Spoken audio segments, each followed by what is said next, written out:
నిజంగా నా లైఫ్‌లో పెద్ద డ్రీమ్ అనమాట. అసలు నెరవేరుతుందా లేదా అనుకున్నా.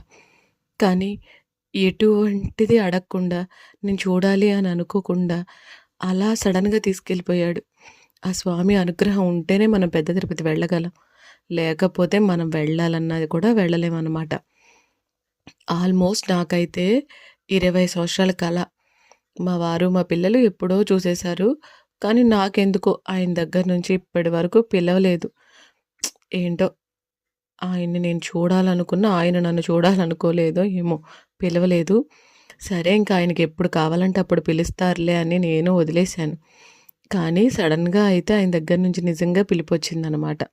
ఎటువంటి ప్లాన్ చేసుకోలేదు. అలా సడెన్‌గా వెళ్ళిపోయాము. నాకు ఓ కోరిక ఏంటి అంటే నేనెప్పుడు పెద్ద తిరుపతి వెళ్ళినా సరే, ఆ 7 కొండలు కాలినడకన నడిచి వెళ్ళి స్వామిని చూడాలని జెప్పేసి. అంతేకాకుండా పసుపు రాసి బొట్లు పెట్టుకుంటూ అయితే నా కోరిక తీర్చేసుకున్నాను. ఇక్కడేంటంటే నడకదారుల్లోనూ ప్రతి ఒక 50 అడుగుల్లో అదే 50 మెట్ల వరకు కూడా కొట్లున్నాయన్నమాట. ఇంకా తర్వాత తర్వాత నడుచుకున్న వెళ్ళే కొద్దీ కూడా ఒక దగ్గరైతే పూర్తిగా కంప్లీట్‌గా అంతా నడుచుకుంటూ వెళ్ళేసరికి షాప్స్ ఉన్నాయి, టిఫిన్స్ ఉన్నాయి, అన్నీ ఉన్నాయి. తరువాత 3000 మెట్ల దగ్గరికి వెళ్ళేసరికి ఇంక మొత్తం ప్లెయిన్‌గా ఒక మెట్టిక్కడుంటే, ఇంకో మెట్టు ఇంకెక్కడో ఉండి అట్లా ఉంది. ఈ మిగతా 3000 మెట్లు ఎంతసేపు పట్టిందో, 550 మెట్లెక్కడానికి అంతే టైం పట్టింది. కానీ నిజంగా నడకదారి మాత్రం చాలా అద్భుతమనే చెప్పాలి. దారిలో ఈ దుప్పెల్ని చూసుకుంటూ నీళ్లు కనిపించాయి ఇలా అన్నమాట. ఆ గోపురాలు చూసుకుంటూ ఫైనల్లీ ఇంకా అలా నడుచుకుంటూ మోకాలి పర్వతం దగ్గరికైతే వచ్చేసాము. ఇక్కడ వాళ్ళని బట్టి మోకాలి మీద ఎక్కుతున్నారనమాట. 11, 5, 9 అలా అయితే ఎక్కుతున్నారు.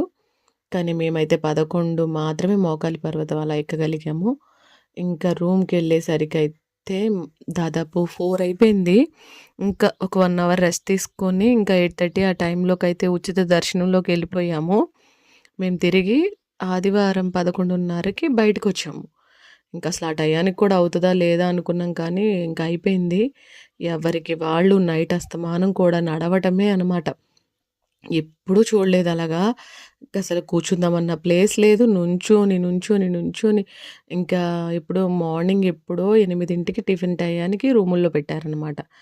ఇంకా అవన్నీ ఒక ఎత్తయితే, ఆ స్వామిని చూసిన క్షణం అసలు కళ్ళంపట నీళ్ళొచ్చేసాయన్నమాట. ఇంక లైఫ్‌లో తీరదు అనుకున్న డ్రీము స్వామివారిని ఇలా చూసేసరికి నిజంగా కళ్ళల్లో అసలు